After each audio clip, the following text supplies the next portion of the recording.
하나님께서 우리에게 또다시 새로운 한 해를 허락해 주셨습니다. 여러분, 이 한 해가 어떤 해가 되기를 원하십니까? 그냥 작년과 똑같이 그대로 사는 한 해, 그냥 별 계획이 없이 또 살겠다고 하는 그런 한 해가 되기를 원하십니까?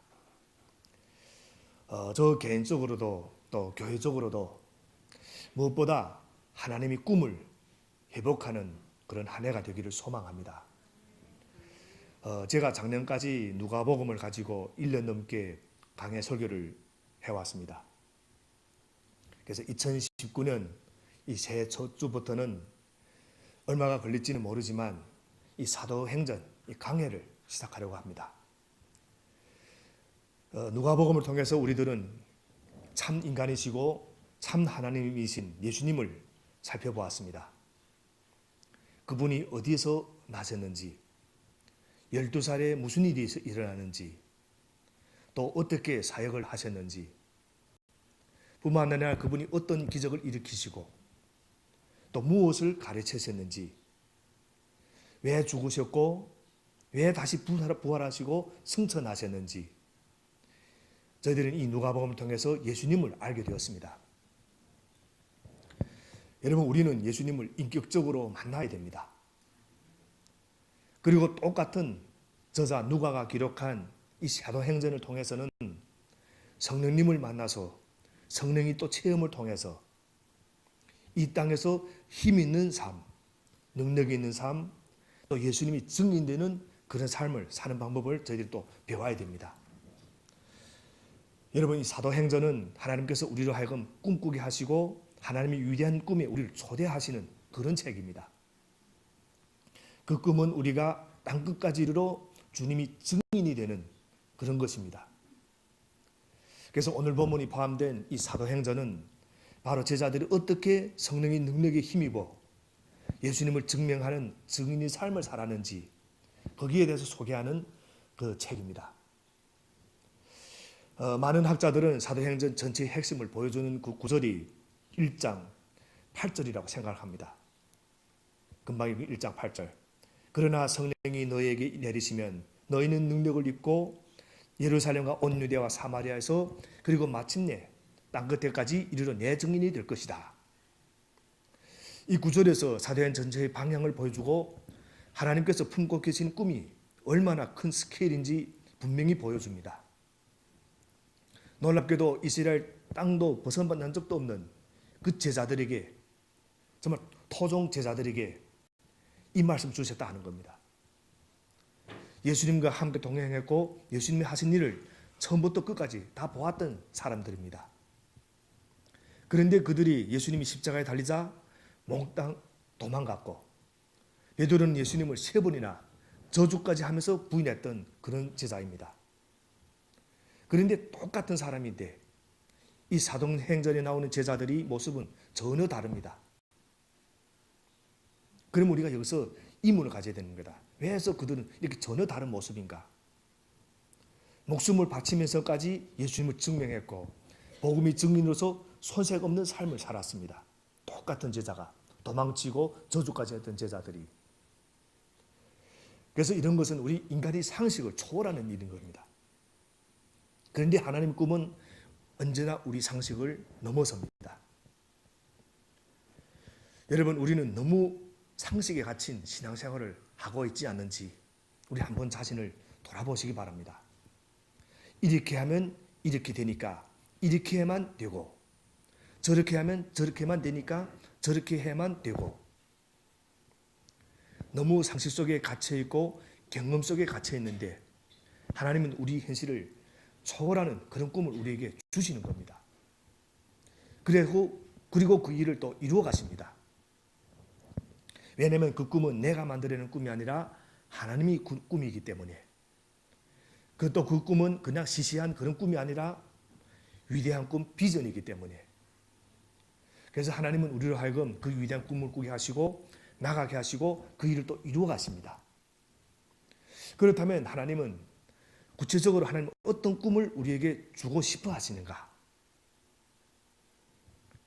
금년 1년 동안 여러분과 함께 살펴볼 이 사도행전이 우리와 함께 나누고 싶으신 하나님의 꿈을 구체적으로 보여주고 있습니다. 그럼 오늘 본문을 통해서 성령의 역사에 대해서 그리고 복음이 증인의 삶을 더 어떻게 살아야 되는지 우리 오늘 본문을 통해서 살펴보겠습니다. 오늘 본문의 시작을 보면 데오빌로님 하고 이렇게 시작합니다. 1절 2절 우리 함께 읽겠습니다. 1절 2절입니다. 데오빌로님, 나는 첫 번째 책에서 예수님께서 행하시고 가르치신 모든 일을 다루었습니다. 거기에 나는 예수께서 활동을 시작하신 때로부터 그가 택하신 사도들에게 성령을 통하여 지시를 내리시고 하늘로 올라가신 날까지 하신 모든 일을 기록했습니다. 이 사도행전의 저자는 누가입니다. 누가복음을 쓴 누가. 이 저자 누가는 이 디오빌로라 하는 로마의 아주 높은 그런 관리에게 이 사도행전이라는 이 새로운 성경을 이런 편지를 보내면서 자신이 먼저 기록했던 편지, 즉 누가복음서의 내용을 간단히 먼저 상기시킵니다. 그러면서 오늘 본문의 4절을 줍니다. 우리 4절을 함께 읽겠습니다. 4절입니다. 예수께서 사도들과 함께 잡수실 때 그들에게 이렇게 분부하셨습니다. 너희는 예루살렘을 떠나지 말고 내게서 들은 아버지 약속을 기다려라. 내게서 들은 아버지 약속을 기다려라. 그럼 이 아버지 약속이라는 건 무엇인가? 한마디로 성령이 그 임재하심을 하나님의 약속이라고 합니다.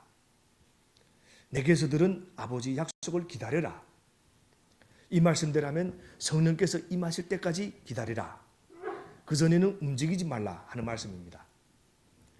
그래서 우리는 이 성령 시대 속에서 이 주님이 다시 오심을 우리는 기다리고 살아가는 자들입니다. 오늘 우리는 여기서 기다리라 하는 이 말씀에는 아무것도 하지 말라 하는 그런 뜻이 아니라 오늘 본문에서 기다린다 하는 이 기다림에는 그 세 가지 뜻이 포함되어 있습니다. 첫째는 내 생각대로 내 방법대로 앞서서 일하려 하지 말고 아버지 약속하신 것, 즉 보혜사 성령님이 역사하도록 기다리라 하는 그런 의미가 포함되어 있습니다. 여기서 무슨 일인지 내가 앞장서서 기다린다. 이것은 우리가 또 기도한다 하는 뜻과 같습니다. 앞장서지 않고 기다린다 하는 것은 우리 성령과 앞장서지 않는 것은 기도한다. 그래서 실제로 제자들이 예루살렘 그 마가의 다락방에서 그 약속하신 성령님을 받기까지 무엇을 했는가 하면 그 다음에 나옵니다. 합심하여 기도했다 했습니다. 그러니까 하나님의 모든 일은 기다리는 것이 우선이다. 그런데 우리에게는 종종 이런 유감스럽게도 우리에게는 종종 이런 경우가 있습니다. 자기 혼자 판단하고 좋다 싶으면 당장 그 자리에서 결정해버리고 하는 그런 것들이 우리에게 있습니다. 특히 우리 그 남자들한테 이런 것들이 경향이 많습니다. 그래서 어느 때는 많이 생각하다가도 정작 기도해야 되고 신중하게 다뤄야 될 큰 문제는 당장에 결정을 해버리고 합니다. 다시 말하면 제일 많이 기도해야 될 일을 두고 잠시 기도자도 없이 당장에 결정해버리는. 그리고 또한 이 기다린다 이 말씀 속에는 그 포기하지 말라 하는 뜻이 포함되어 있습니다. 포기하지 말라. 하나님의 약속은 반드시 이루어지기 때문에 결코 포기하지 않아야 된다 하는 말씀입니다. 그리고 마지막으로 기다린다 하는 이 말씀에는 최선을 다하라 하는 뜻이 있습니다. 우리 신앙은 분명 예수님께서 이제 다시 오심으로 완성됩니다. 재림하심으로. 그래서 우리는 이 주님이 다시 오심을 기다리며 또 기대하고 또 이렇게 신앙생활을 합니다. 그래서 그 가톨릭에서 보면 가톨릭에는 매주 성찬식 할 때 그 노래하는 그 노래가 있다고 합니다. 마리나타, 주님 다시 오십시오. 이걸 매주 한답니다. 이런 속에서 가톨릭 그 선주교는 이렇게 신앙생활을 합니다. 그런데 우리 주님은 언제 오실지 아무도 모릅니다. 다시 오실 것은 분명하지만 그날을 알 수 없기 때문에 그날만을 기다리며 사는 사람은 우리가 또 쉽게 좌절하게 됩니다. 모르기 때문에. 그래서 성경은 우리가 그날을 기다리며 살라고 또 말씀하시며 동시에 오늘 내게 주어진 일에 최선을 다하라 하고 또 권면합니다. 그것이 그날을 기다리는 우리 성도의 바른 삶이라 하고 성경에서는 가르쳐 주는 겁니다. 그런데 오늘 말씀 6절에 보면 성령이 임재, 하나님의 약속을 기다리는 이 말씀을 들은 이 제자들이 반응이 나옵니다. 우리 6절을 함께 읽어보겠습니다. 6절입니다. 사도들이 한자리에 모였을 때 예수께 여쭈었다. 주님, 주님께서 이스라엘에게 나라를 되찾아 주실 때가 바로 지금입니까? 그래서 이 말씀에 의하면 그들은 성령 임재를 다윗 왕국이 재건, 이스라엘 민족이 독립과 연결시켜서 생각하고 있습니다. 주님, 주님께서 이스라엘에게 나라를 되찾아 주실 때가 바로 지금입니까? 여러분, 사실 이것이 이상한 질문이 아닙니다. 이 질문은 세속적, 현세적, 어떤 말 현실적인 그런 질문인 겁니다. 이스라엘 독립은 정말 이스라엘 그 백성들이 그 간절한 소원이었습니다. 결국은 이 질문해서부터 1948년 되어서야 이스라엘이 독립합니다.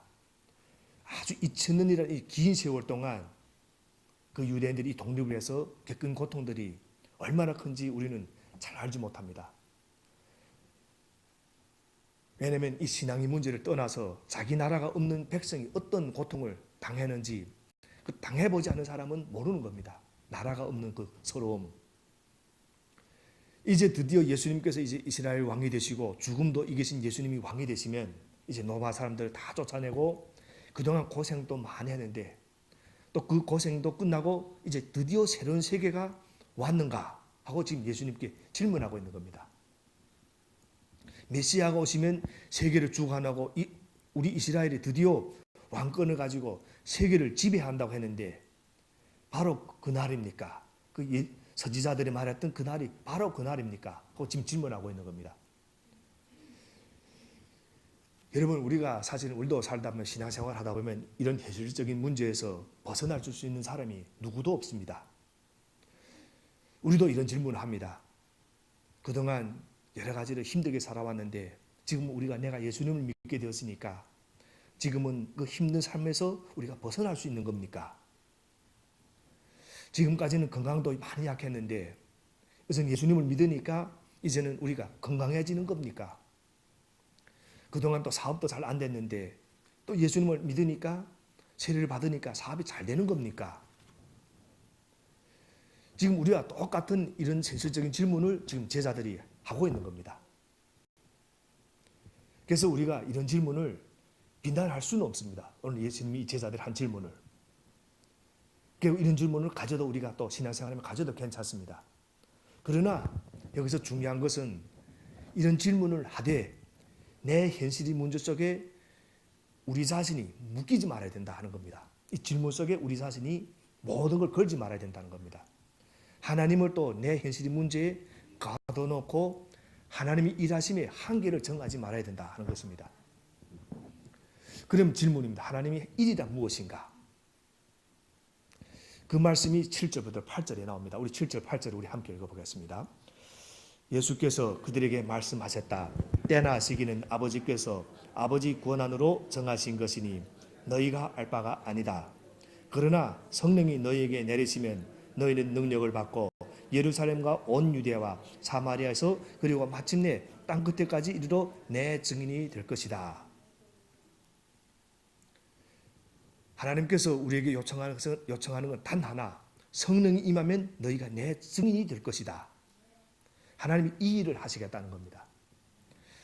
여러분, 하나님은 우리에게 복음이 증인이 되라고 말씀하십니다. 성령의 임재는 이스라엘의 회복을 위한 것이 아니라 땅끝까지 복음이 증인이 되기 위한 것이라 하고 오늘 말씀에서 주시는 겁니다. 제자들은 이 예수님이 가르침을 따라 성령 임재의 참된 의미를 깨닫고 이제 먼저는 성령을 기다립니다. 그리고 마침내 오순절 성령 임재 후에 선교 활동은 또 예루살렘부터 시작됩니다. 또 예루살렘으로부터 이제 핍박을 받고 제자들은 유다와 사마리아 또 전역으로 흩어지게 되고 더 나아가서는 이제 사도 바울과 함께 또 이방 지역에 나중에는 그 로마 지역에까지 이 복음이 전해지는 이런 역사가 일어납니다. 이것이 사실 지금부터 한 1년 동안 여러분과 함께 살펴볼 사도행전의 전체 내용입니다. 자원 예수님께서는 제자들에게 성령 임재를 복음을 증거하는 그런 선교 활동을 위한 것으로 철저하게 이해시킨 후에 이제 예수님이 승천하십니다. 그런데 여기서도 또 제자들은 또 책망의 소리를 듣습니다. 한마디. 11절 우리 함께 읽어보겠습니다. 11절입니다.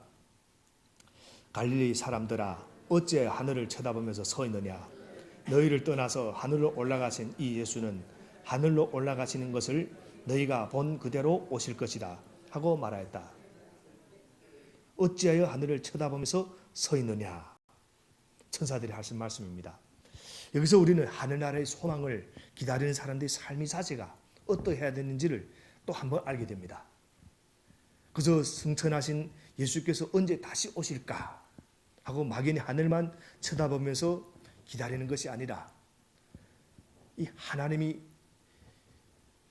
삶을 기다리는 이 참소망을 가진 사람들의 삶은 어떤가 하면 성령이 임재 가운데서 우리들이 예루살렘과 갈릴리 삶 현장에서 이 복음의 증인으로 성실하게 살아가는 그런 삶에만 있다 하고 오늘 보면 여기서 얘기를 해주고 있는 겁니다.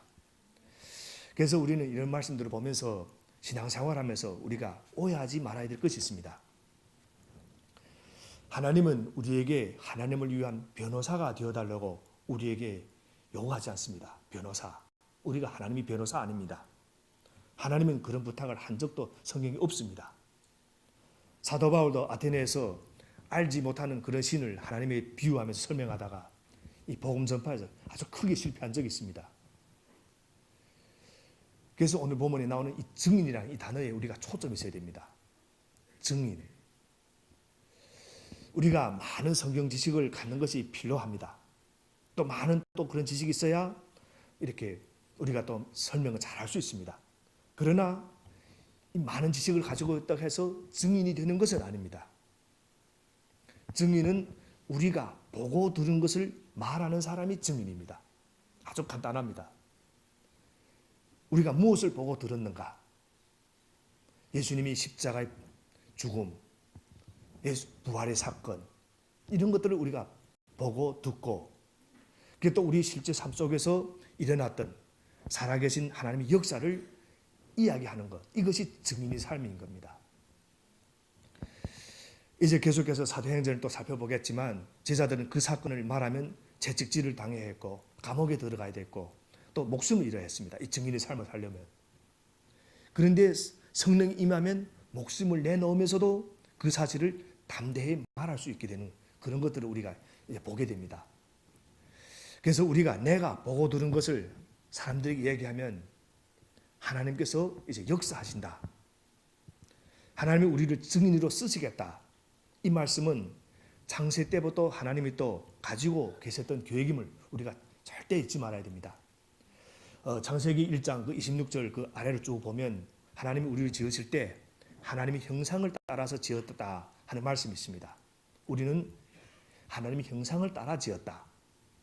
그래서 이 형상이라는 단어를 그 그리스어로 번역하면 그 이콘이라는 단어를 사용합니다. 그런데 이 말씀이 무슨 뜻인가 하면 눈에 보이는 것은 아주 조그마한 것인데 그 뒤에 본체가 있다. 그러니까 우리가 이 하나님이 이콘이라 하는 말씀입니다. 그러니까 우리를 통하여 누가 나타나야 되는가? 하나님이 나타나야 된다 하는 이런 말씀입니다. 본체가 나타나야 된다.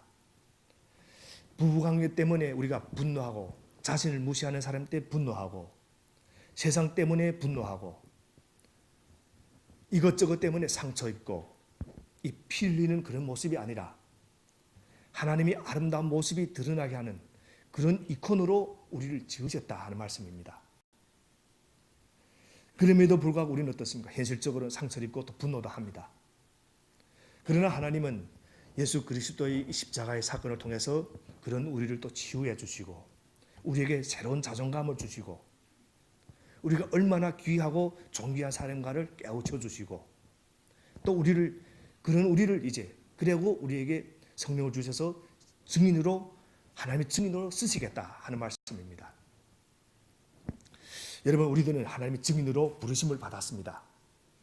나의 가정에서 직장에서 또 다른 사람에게 우리가 고통을 주는 일이 일어나지 않도록 우리가 정말 하나님의 증인 노릇을 잘 해야 되는 것입니다.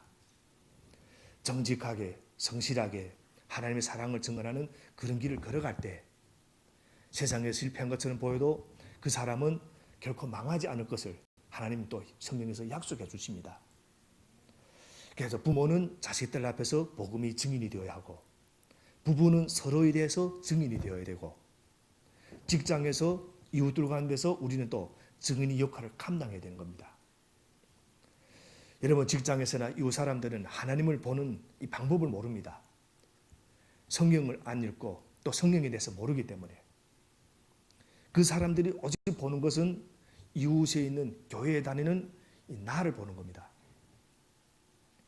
그 사람들이 보는 것은 동창들 가운데서, 친구들 가운데서 예수님을 믿는 나를 보는 겁니다. 그들은 우리를 보면서 본체이신 하나님을 조금씩 느끼기 시작하는 겁니다. 그래서 우리가 바로 이 자리에 있다 하는 것입니다. 그래서 우리가 이 입장을 절대 잊지 말아야 됩니다. 우리가 부족한 사람, 연약한 사람이라도 우리 말 하나, 어떤 사건을 해결하는 태도 하나가 주변의 많은 사람에게 여러분이 원하든 원하지 않든 이 영향을 미치게 되어 있는 것입니다. 그리고 여러분, 이제 성령 임할 때 예루살렘을 떠나지 말라고 하는 이 말에 대해서 좀 더 이제 생각해보고 오늘 말씀을 마치겠습니다. 여러분, 사실 예루살렘은 이 베드로나 제자들에게 기억하기가 아주 싫은 장소입니다. 왜냐하면 여기서 그들은 예수님을 배신했고 예수님을 또 부인했습니다. 그냥 배신한 것도 아니라 죽음이 두려움 때문에 목숨을 걸고 사랑하겠다, 그 고백했던 그 스승이신 예수님을 남겨두고 다 도망쳤던 장소입니다. 그래서 이 예루살렘이라 이 땅은 좋은 기억이 있는 그런 땅이 아니고 어떻게 말하면 부끄러운 땅이고 눈물이 땅이고 이 아픔이 땅인 것입니다. 그리고 정말 떠나고 싶은 땅입니다. 그런데 지금 주님께서 예루살렘을 떠나지 말라. 여기서 무슨 뜻인가? 제자들이 수치스러운 모습이 고스란히 드러난 그곳에서부터 하나님이 은혜를 입으라 하는 말씀입니다. 치유하시는 하나님의 은혜를 입으라. 죄를 사하시는 하나님의 은혜를 입으라. 새로운 피조물로 태어나는 새로운 삶으로 빚어지는 이 부활의 생명력을 거기에서 공급받으라. 그곳에서부터 하나님의 은혜를 입고 시작하라 하는 말씀입니다. 우리도 똑같습니다. 우리가 어디에서 넘어졌으면 그 넘어진 자리에서 성령의 능력을 힘입어서 다시 시작해야 되는 겁니다. 가정에서 넘어졌으면 가정에서 다시 일어나야 되고, 교회에서 넘어졌으면 이 교회에서 다시 시작해야 되는 겁니다. 여러분, 성령이 오실 때 그 성령이 행하실 여러 가지 일들 중에서 우리가 그 한 가지 그 단어만 기억하면 우리 신앙생활에 굉장히 도움이 됩니다. 소통이라는 단어. 우리 사회는 소통이가 있어야 됩니다. 저도 목사로서 제일 어려운 것이 이 성도님들과 소통이 이루어지지 않을 때 제일 어렵습니다. 그래서 저한테 어떤 오해 있고 해도 저한테 그 소통을 주시면, 소통이 있으면 이게 풀 수 있는 겁니다. 그런데 소통이 없고 끊어지면 진짜 힘듭니다. 무슨 생각을 하는지 모르고. 그래서 부부 사이도 소통이 있어야 되고, 부모 자식 간에도 소통이 있어야 되고, 우리 성도들 사이도 소통이 일어나야 하고, 우리 또 하나님과 우리 사이도 서로 소통이 일어나야 됩니다. 그래서 여러분, 소통이 일어나면, 시작되면 치유가 시작됩니다. 소통이 시작되면 하나님이 행하시는 모든 일이 거기에서 일어나기 시작하는 겁니다. 그래서 우리가 믿음 생활하면서 꼭 기억하십시오. 성령은 소통하게 하시는 분이시다. 하나님은 우리에게 이런 일을 약속하면서 복음이 증인이 되라 하고 선포하고 계시는 겁니다. 그래서 성령님을 소개할 임재를 하시면서 예수님 믿고 구원받은 우리는 이 세상에서 남보다 좀 더 잘 먹고 잘 사는 그런 정도의 삶이 아니라 내가 서 있는 그곳에서 이 영광스러운 복음이 증인이 되는 것입니다. 그래서 우리에게는 정말 하나님의 은혜가 필요합니다.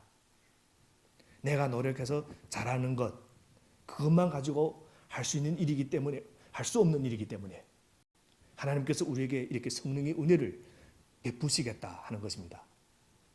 현실에서 먹겨서 먹고 사는 일에 매달려 사는 우리 모습, 이건 당연합니다. 우리 인간이기 때문에 연약한 육신이기 때문에 먹고 사는 문제가 아주 중요합니다. 그러나 오늘 말씀에서는 거기에만 묶이지 말라. 모든 것을 거기에 걸지 말라 하는 말씀입니다. 믿음 생활함에도 거기에만 걸지 말라. 하나님과 친밀해지는 놀라운 이 하나님과의 관계, 이 증인되는 삶에 우리가 인생을 걸고 길을 걸어가면 하나님이 모든 좋은 것들이 공급될 것이라 하고 이제 사도행전을 보면 하나님께서 약속해 주십니다. 그래서 우리에게 귀한 믿음의 축복을 주시고 믿음으로 살게 하여 주시는 이 성령의 은혜로서 이 땅에서 예수님을 바로 보여주는 우리 그리스도인으로서의 증인 인생을 살 수 있는 저와 여러분이 될 수 있게 되기를 주님 이름으로 축원합니다. 기도하겠습니다. 하나님 아버지, 부활하신 예수님이 우리에게 약속하신 것은 바로 성령입니다. 그 약속하신 성령을 오늘 보면서 보면 기다리라고 합니다. 하나님 아버지, 정말 우리는 약하고 부족하고 쉽게 무너지고 포기합니다. 그러므로 사명은 내 힘으로 결코 끝까지 감당할 수 없고 잠시 동안은 할 수 있지만 또 오래 할 수 없다는 것도 고백합니다. 좋은 상황에서는 할 수 있지만 조금 불편하고 힘겨우면 할 수 없습니다. 기분에 따라 할 수도 있고 하지 않을 수도 있는 것이 저희들이 모습입니다. 그러기에 성령이 우리를 도와주셔야 하고 내 힘으로 하는 것이 아니라 성령의 능력으로 모든 일을 하게 하여 주시옵소서. 금년 1년 동안 우리 고배동복의 모든 성도님들에게 그 성령의 능력을 충분히 부어주시기를 간절히 소원합니다. 그 성령님을 체험할 수 있게 하여 주시옵소서. 예수님 이름으로 기도를 드립니다. 아멘.